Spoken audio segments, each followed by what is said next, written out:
Baik, perkenalkan nama saya Jan Trombet dengan NIM 22024067. Saat ini saya akan mempresentasikan atau membuat video tugas dari materi AI yang ke-10 yaitu algoritma C4,5. Baik, kita masuk ke pendahuluan. Algoritma C4,5 adalah salah satu metode paling terkenal untuk membangun pohon keputusan yang digunakan secara luas dalam analisis data dan pembelajaran mesin. Diperkenalkan oleh Ross Quinlan pada tahun 1993, algoritma ini merupakan pengembangan dari algoritma sebelumnya yang dikenal sebagai ID3,C4,5, mengatasi beberapa keterbatasan yang ada di dalam ID3 dan menawarkan sejumlah peningkatan signifikan yang menjadikannya lebih efektif dalam menangani data yang kompleks. Poin penting dalam algoritma C4,5. Yang pertama ada struktur pohon keputusan. C4,5 membangun pohon keputusan dengan kode sebagai atribut dan cabang sebagai keputusan. Daun pohon menunjukkan kelas output. Poin yang kedua, pemilihan atribut. Menggunakan rahasia informasi, C4,5 menentukan atribut paling informatif untuk memisahkan data, memperbaiki kelemahan dari algoritma ID3. Poin yang ketiga, menangani nilai hilang. Algoritma ini dapat menangani nilai yang hilang dengan memperkirakan nilai berdasarkan informasi lain dalam dataset, bukan mengabaikannya.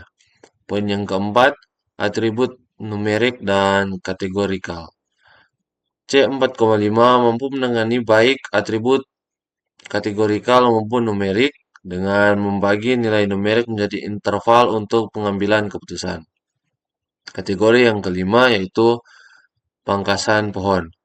Untuk menghindari overfitting, C4,5 menggunakan teknik pemangkasan yang menggunakan kompleksitas pohon dan meningkatkan asuransi. Dan poin yang terakhir atau yang keenam, kecepatan dan efisiensi. C4,5 dirancang untuk efisiensi, meminimalkan waktu pemrosesan bahkan pada dataset besar, tanpa mengorbankan kualitas hasil. Gunaan algoritma C4,5. C4,5 digunakan dalam berbagai bidang, seperti yang pertama diagnosis medis, yaitu mengklasifikasikan penyakit berdasarkan gejala pasien. Yang kedua ada analisis kredit, yaitu menilai kelayakan kredit nasabah.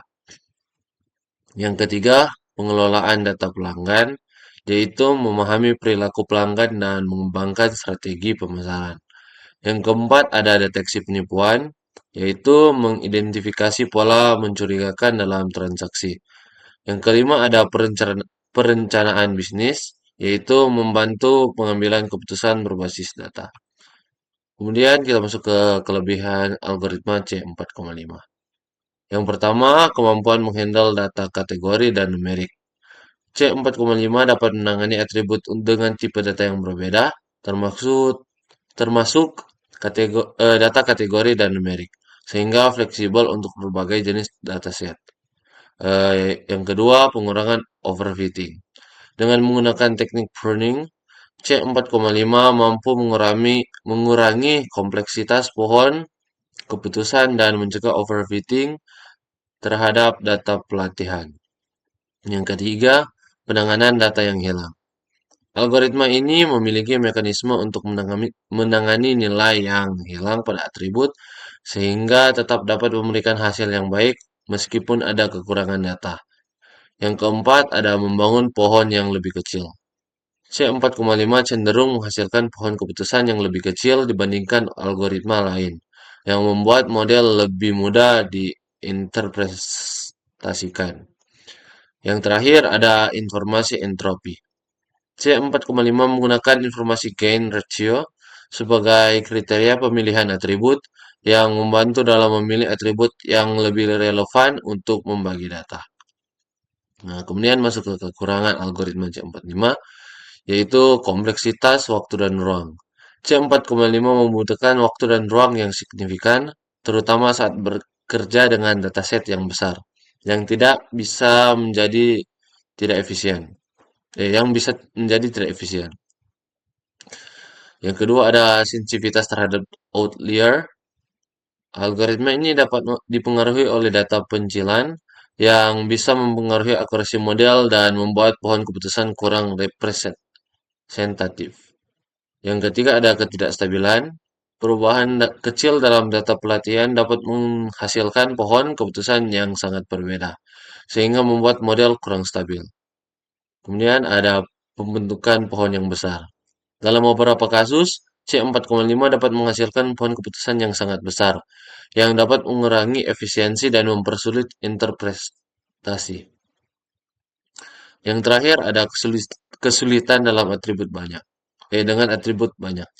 Ketika jumlah atribut sangat banyak, C4,5 mungkin kesulitan dalam memilih atribut yang paling relevan, yang dapat mengurangi performa. Kemudian masuk ke cara kerja algoritma C4,5. Pemilihan ratio, C4,5 memiliki atribut paling informatif untuk membagi dataset menggunakan gain ratio. Kemudian ada pembentukan node. Dataset dibagi berdasarkan nilai atribut yang dipilih, membentuk cabang-cabang baru dalam pohon keputusan. Kemudian ada pengulangan proses. Proses pemilihan dan pembagian diulang untuk setiap subset hingga kondisi berhenti terpenuhi.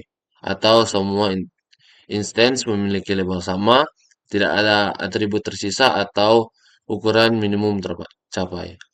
Kemudian ada pruning atau pemangkasan. Pohon yang telah dibangun dipangkas untuk mengurangi kompleksitas dan mencegah overfitting. Kemudian ada penanganan nilai hilang.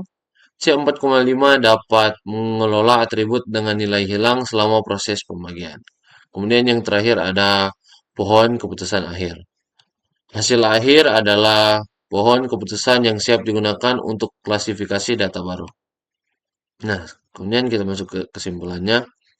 Algoritma C4,5 merupakan metode yang efektif dalam membangun pohon keputusan untuk klasifikasi data dengan kemampuannya dalam menangani data kategori dan numerik, serta fitur-fitur seperti pemilihan atribut berbasis gain ratio dan penanganan nilai yang hilang.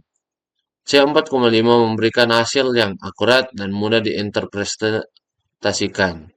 Meskipun memiliki beberapa kekurangan, seperti sensitivitas terhadap outlier dan kompleksitas dalam dataset besar, algoritma ini tetap menjadi pilihan populer dalam data mining. Dengan penerapan teknik pruning, C4,5 mampu menghasilkan model yang lebih ringkas dan mengurangi risiko overfitting, menjadikannya alat yang berharga dalam analisis data. Baik, sekian untuk presentasi dari kelompok kami.